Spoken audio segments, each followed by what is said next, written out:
Thank you so much, Gaurav and Jyotsna, for having me here. It's been incredible to meet old friends. And I think I've met a bunch of people who are for sure going to be new friends, so that's really a treat. You don't make them that often as the years go by. So thank you so much, it's great to be here. Let me set my timer on so I don't get carried away. Okay, so I'm going to talk about conditional cash transfers. There's a bunch of people in the audience who know a ton of things about these transfers and have thought about them. And this is work with Heather and Annika, who are at the University of Gothenburg, and with a former PhD student, Divya Gupta, who now teaches at Digital Law School. And the idea is really, should we think about norm-driven behavior differently from behavior that's fundamentally determined at the individual household level without reference to a social group? And the context is really, I mean, as all of you know, but I can't get this thing to work. It doesn't work, okay, good to know. Okay, so as all of you know better than me really, that we had these incredibly successful conditional cash transfer programs in Latin America. So you had Progresa in Mexico, you had Bolsa Escola in Brazil. They got called different names over time, they expanded greatly, and they had large effects. I mean, they sort of took us by surprise at some level, because suddenly things were changing, and they were carefully engineered, I think. But really they were, you know, it's like, I think if you thought about the NREGS when Jean was sitting down, or the midday meal scheme, you wouldn't have imagined that they would have had the kind of success they did. And as a result, in about 10 years, CCTs became synonymous with social protection in Latin America, and then they started to spread beyond that. And it became like a buzzword, a magic wand of some kind. And you could just improve the world through conditional cash transfers. And so today they're in over 60 countries, they're in Africa, there are over 100 programs in India, partly because things get labeled all the time differently, and you know, for school going, for early marriage, for you know, a ton of different things. Okay, so it remains a preferred method of actually getting change to happen. And so what we'd like to do in this paper is think a little bit about this. And the evidence that we have on norm-driven behavior, so when I think of things that are heavily norm-driven, you would think of things like sexual behavior, early marriages, things like that. And when you think of norm-driven behavior, the evidence that you have is really mixed. You haven't had big gains in norm-driven behavior in the way that you've had them in health and education. And so the question that we're trying to ask really in this paper as a part of that is, you know, when you talk about an individual getting a benefit in a particular form and their behavior not really affecting the larger social group they're in, do we have to think about that differently from when you have these group norms and these group sanctions? Should we think about it differently? And as you can guess, you know, the claim is yes, and I'd like you to see why. So the idea is very, very simple.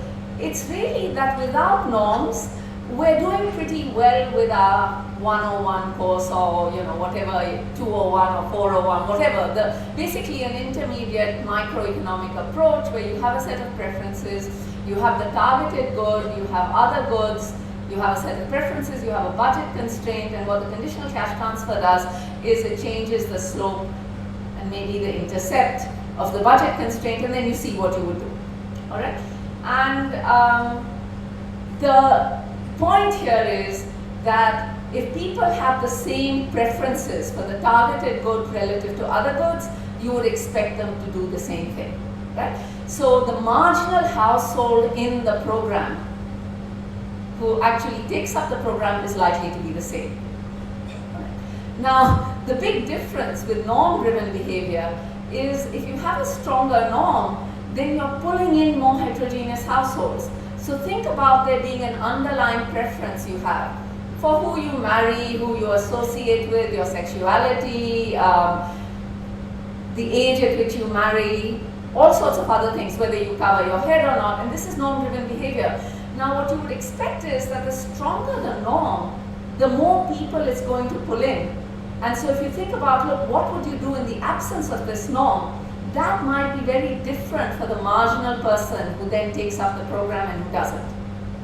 And what I'd like to show you is that that makes a difference when we're thinking about program impact. And I'd like to show you just through a series of examples why. But I think this question that, I don't know whether it was a comment Sylvie made yesterday, I think in response to another presentation, and she said, well, you know, you have to think about where people are getting their support from, because it makes a huge difference. They might be doing something that's very different from what they would like to do in the absence of those particular sets of institutions, and that's really what this is about. Okay, so you know, we have for some time now this trend in the literature which asks, you know, what works in development, what works to reduce poverty, and you know, I for a long time felt that that's the wrong question to ask. And unless you know how it works, you really don't know. It's more a question of for whom things work, when they work, and unless you know how they work, you're not going to be able to answer that. And there is no reason for things to translate across space, but even across social groups within an area. And that's why I think what we say about early marriage patterns in response to these schemes has to be taken in that context. This screensaver appears, so I don't know where I'm going over. Okay, so I'm just going to set down a simple model, and I'm going to just show you a bunch of pictures, and then we'll see if that's enough for you to ask me your questions. So there are households, they're in a social group. Every household in a social group, G, has an income N. And this is the big thing. They have an age of marriage. So think of this as something that you would like to do if no one messed with you. This is your preferred age of marriage. This is what you would do. And I'm not looking at bargaining within the household. I'm just saying for your household, this is an age of marriage. The legal age is AL. That's where your policy wants to get you to. And there's a norm which is less than AL, called AN. Okay? Now there's a social reward for norm adherence, and I call that gamma, and that differs by group. And there's a cash transfer program where the household receives a transfer T if it marries at the legal age. Alright, so preferences are as follows. You have some preference from consumption, okay, plus the second term, which is gamma times an indicator function. So you get that gamma if you're marrying below the norm. And then there's a loss function, which is the distance between what you would like to do and what you're actually doing. So that's just the distance. So maybe you're marrying at the legal age, which is too high. Maybe you're marrying at the norm age, which is too low relative to what you'd like to do. And there's some loss function there. Okay, so that's all it is. And the details don't matter. I'm going to take you through an example where preferred marriage ages are between 15 and 19, uniformly distributed. Okay, consumption is just the square root of C, and I'm just going to show you a bunch of pictures. All right. So what happens in the absence of any programs and any norms? Basically, people marry at their preferred age. I've assumed a uniform distribution, so your CDF is just a straight line. Okay. So this gives you for any age is on your x-axis. For any age, it gives you the fraction marrying below that age. All right. Okay. Now what happens when you bring in the transfer program? When you bring in the norm and no transfers. So suppose the norm gamma is 1, okay? Then basically people below 16, the norm is 16, and the social reward parameter is 1, okay? So below 16, you can do what you were doing before and you satisfy the norm. There's no reason for you to change, okay? Between 16 and 17, now you're pulled in to the social norm because you're getting this social reward. Okay? Beyond 17, your reward is not big enough, so you do what you were doing in any case. Alright? Okay. Now, you have transfers. So now your utility function, you get either the transfer or the social reward. And you figure out what helps you more. All right? What does the picture look like? So now you have a norm effect. Okay, suppose you have a small transfer. Then what you're going to do with the transfer is you're going to pull in people close to the legal age. So if you wanted to marry at 17 and a half, you might as well get the transfer, marry at 18. And there's a program effect that's there. And then, there's the norm effect. And if transfers are low, then the program effect is not affecting the fraction marrying at the norm, it's pulling in a few people. As the transfers get big, you will get people at the norm.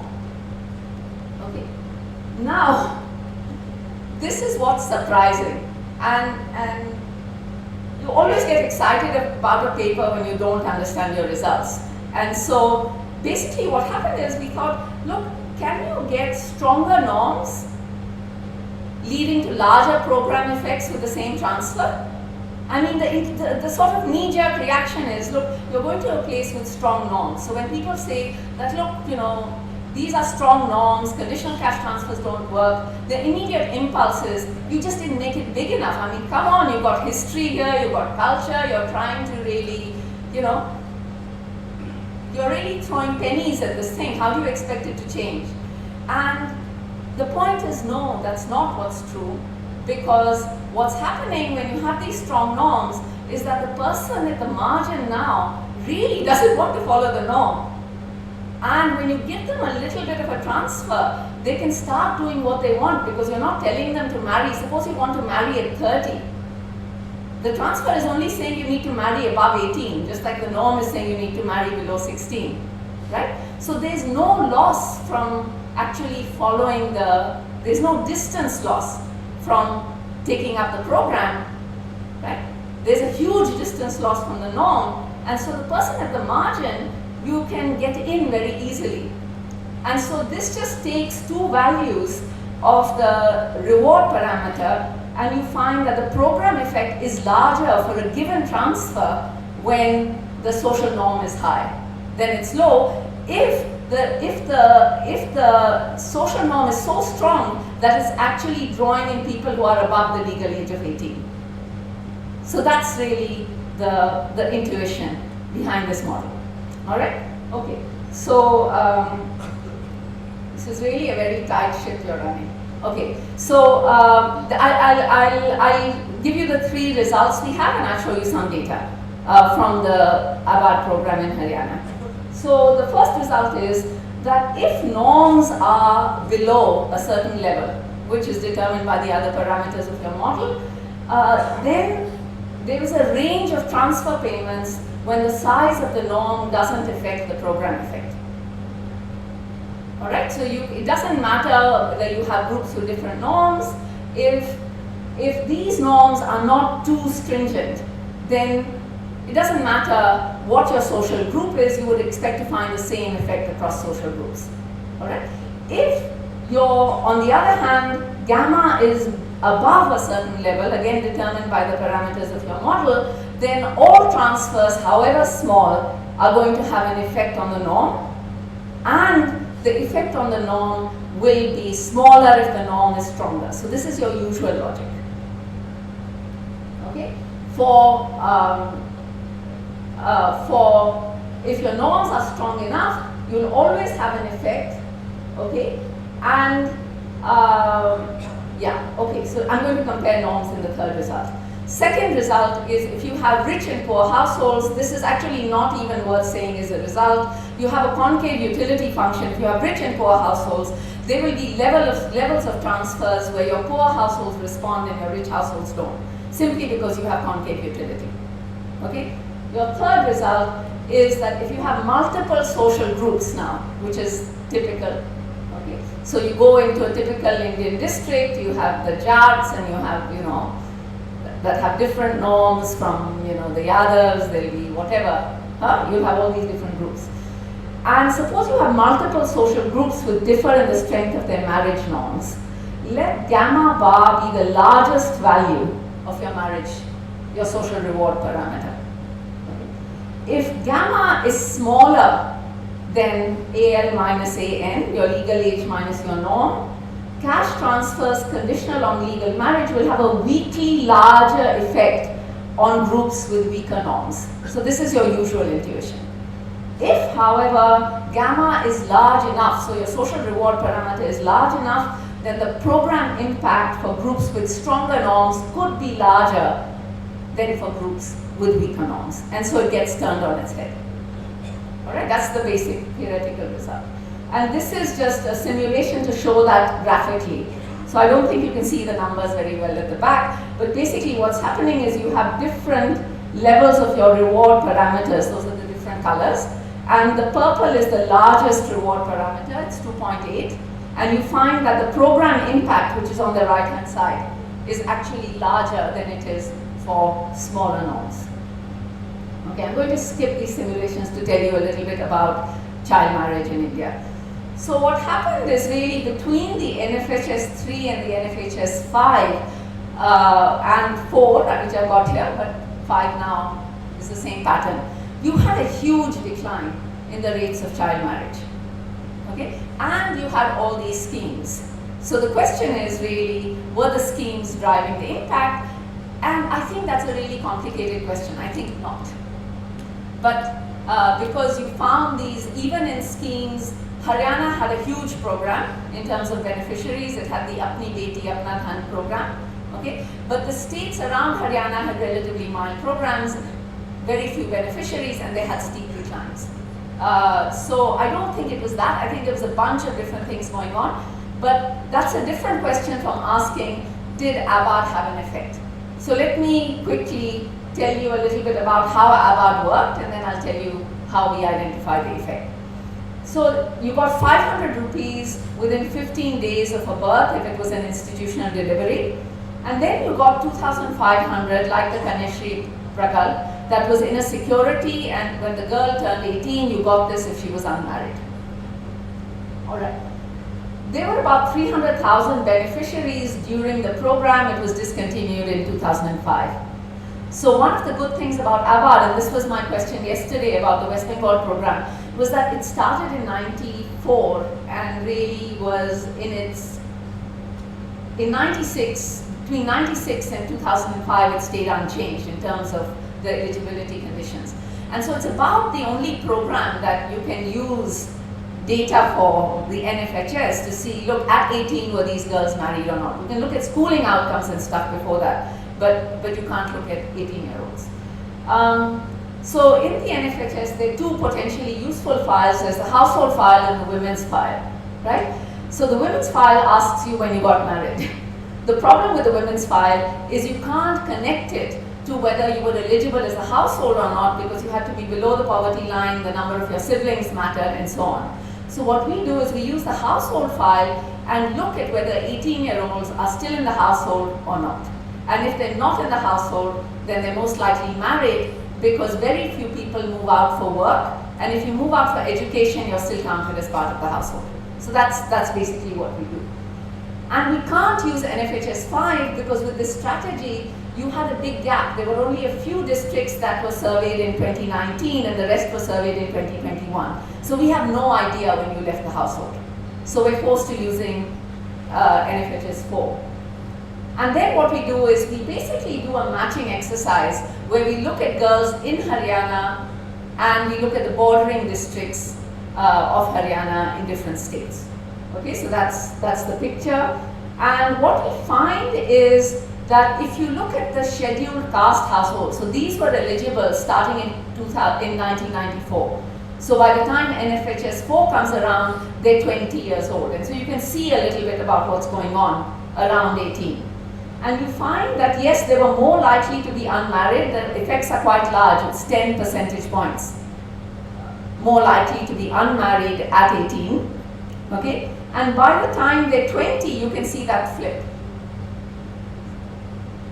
So it looks as if you're pushing the marriage age up a bit. Okay, sizably in terms of the fraction involved, and a year or two in terms of how far you're pushing it. If you look at the NFHS 5 and you look at the women's files, if you look at the people who were born 90 to 93, and you look at Haryana plus meeting the eligibility criteria, you find no effects. Okay. If you look at the same thing for people who are born later, you actually find these effects for scheduled caste households who were the ones that were eligible under the program. However, this is less tight than what we do because you can't check for eligibility since these women are in different households from the ones in which they were born. Okay? We haven't done a lot. So the question is, you said this thing about norms, okay, all right. You said this stuff about norms and then you talk about this general program impact and what has one got to do with the other, and the point is hopefully we find out. So what we do find is that there are larger effects in rural areas, and we think that norms operate more strongly in rural areas. But what we would really like to do, and if people have ideas on how we could do this easily, if you've done it with the NFHS data, the NFHS actually has this variable which records jati in some form. And so what the hope is that we would be able to, especially for large groups, it's a mess apparently and I haven't looked at it, but if someone has and has cleaned it up, then please give it to us, otherwise we'll clean it up and give it to you, whatever. But hopefully we'll be able to look a little bit more at the disaggregated picture. But I think the general message is that there is no magic bullet here as far as conditional cash transfers is concerned. They might be really effective. I think the fact that we find them effective in rural areas which have strong norms suggests that they can work. But if you don't, firstly, you'll have to disaggregate by norm when you're actually running these regressions. Secondly, think through what the level of the norm is doing to the age of marriage relative to the legal age if you want to know what you would expect to find before you actually run the results. So I'll stop there. Looking forward to your questions.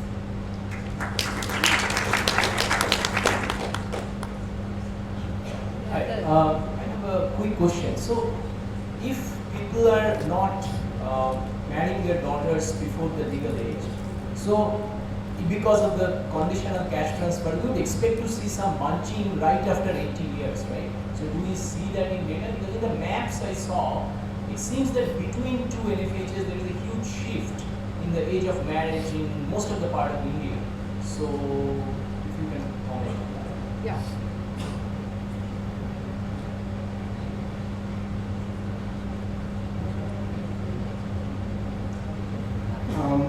My question is about your model.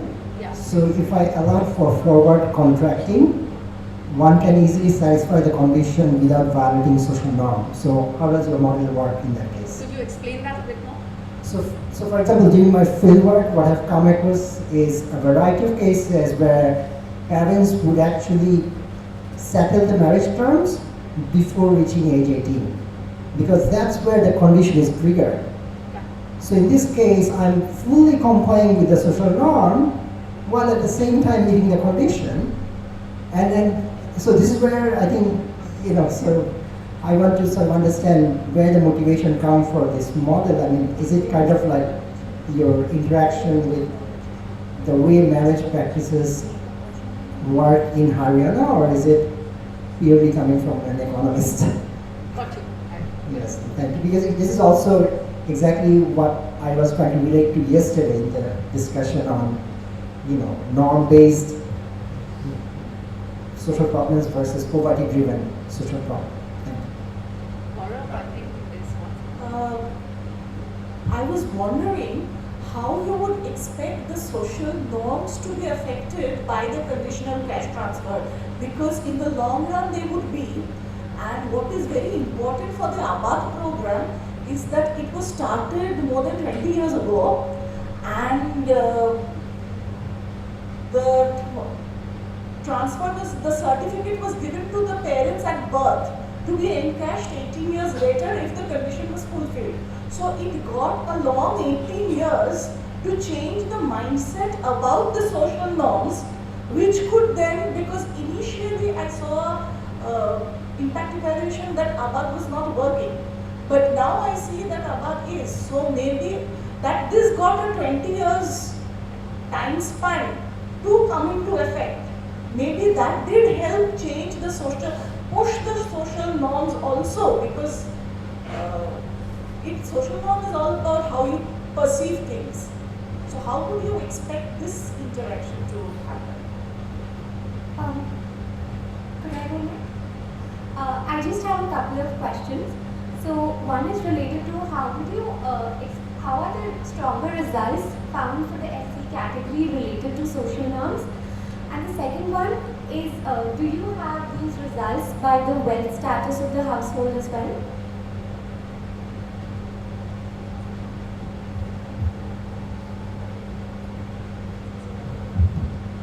So actually, I think it's the same question. I mean, norms do change. And also relating back to, what was represented yesterday, I mean, there is an element of, whether it's the conditional cash transfer or the legal framework. I mean, there is a window there for the younger people to actually assert themselves as well. I mean, which is part of the story I thought Jyotsna was also telling.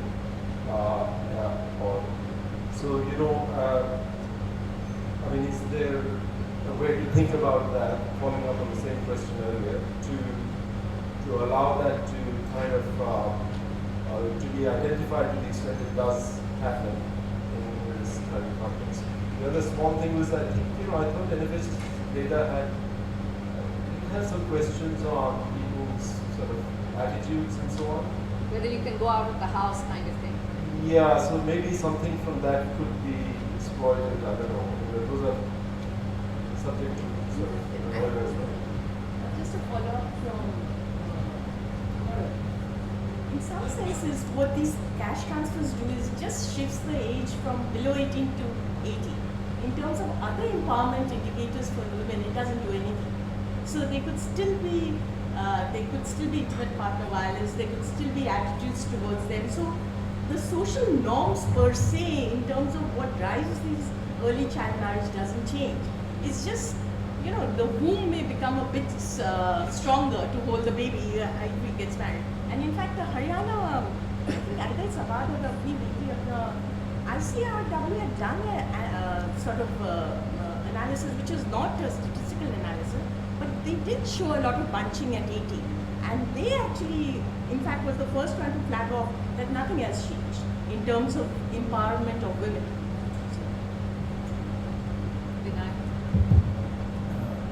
In one work we did in 2002 in explaining fertility behavior in Indian states versus Bangladesh with Mahendra K.S. James, who is a demographer.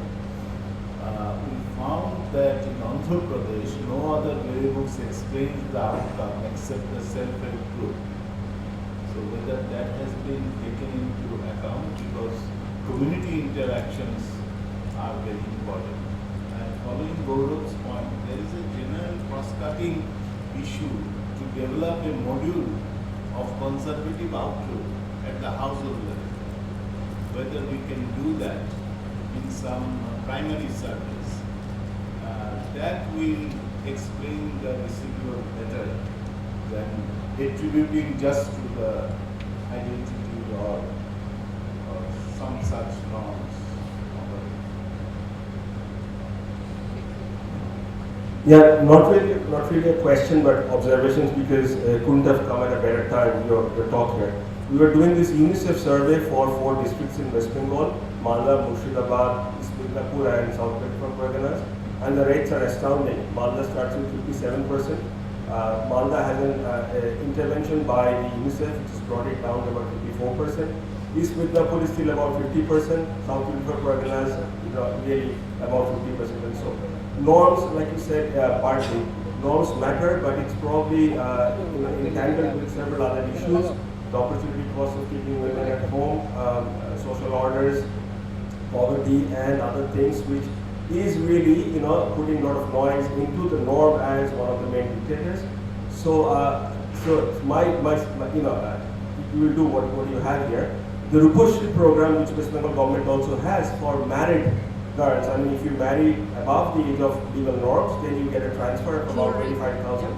but women are still marrying and getting the transfer before the legal age. That's a corruption case, something like that.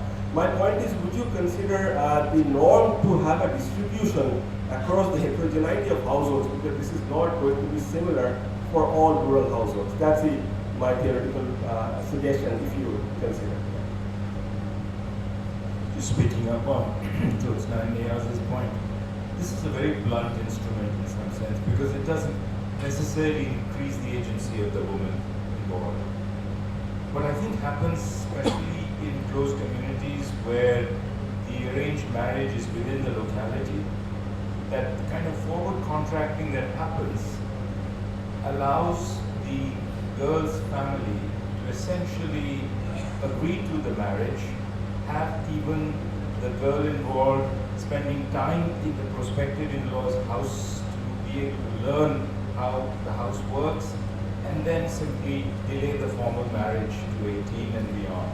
So that's a very serious handicap of this approach, which sometimes is not really looked at. It would be very great to explore that as you develop this idea, and it's a fantastic idea, I think. If you wanted Maybe to, the last one. very short question.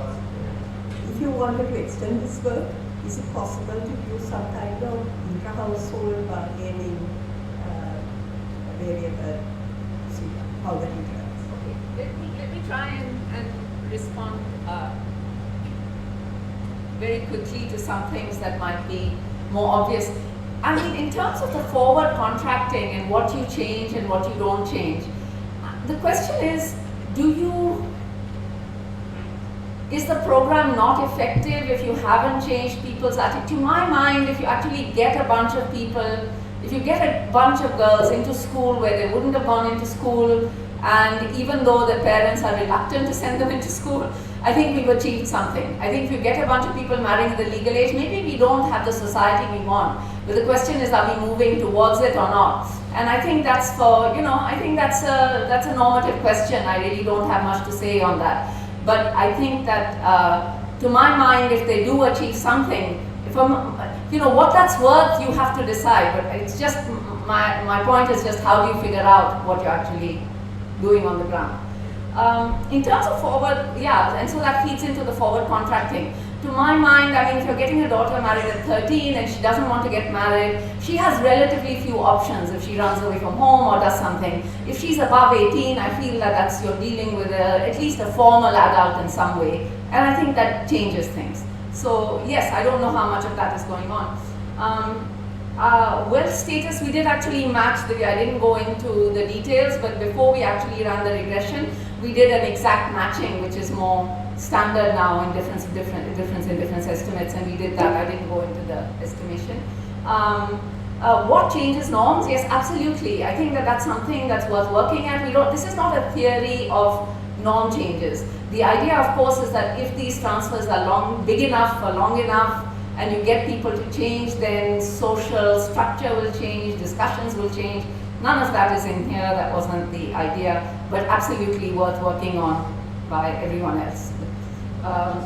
SAGs, I found that comment really interesting, because one of the things that we felt when we worked on microfinance in Jharkhand is that there's a lot of stuff going on that is not captured in wealth surveys and income surveys, that there's solidarity that's being developed, because someone gets beaten, they can go to someone, There's some way that you get out of this very insular existence, and how that affects all of these other things, absolutely. I think that this is the kind of thing, I think what I'd say in closing is, my point is really not to throw out an estimate and say whether it's large or not. It's really putting forward an approach that I think might make sense. And I really believe, especially in this group, when you think about Peter and Jean and many others, and the tradition in CSSS to do qualitative work along with quantitative work, I feel that that's really essential when we're looking at some of these social issues, not only of just early marriage, but of poverty, of what keeps us in poverty, why we do things that, in some sense don't make sense to the rational actor. And so I just think that, this mixed methods where we are very serious about the quantitative stuff we do, but we treat everything as evidence. I won't be here for the panel, so I would have said this if I was, that it's all evidence. Just like there's ethics everywhere, there's evidence everywhere, and to label something as better or worse I think it does us a disservice if we really want to understand some of these issues that are deeply historical, cultural, and institutional.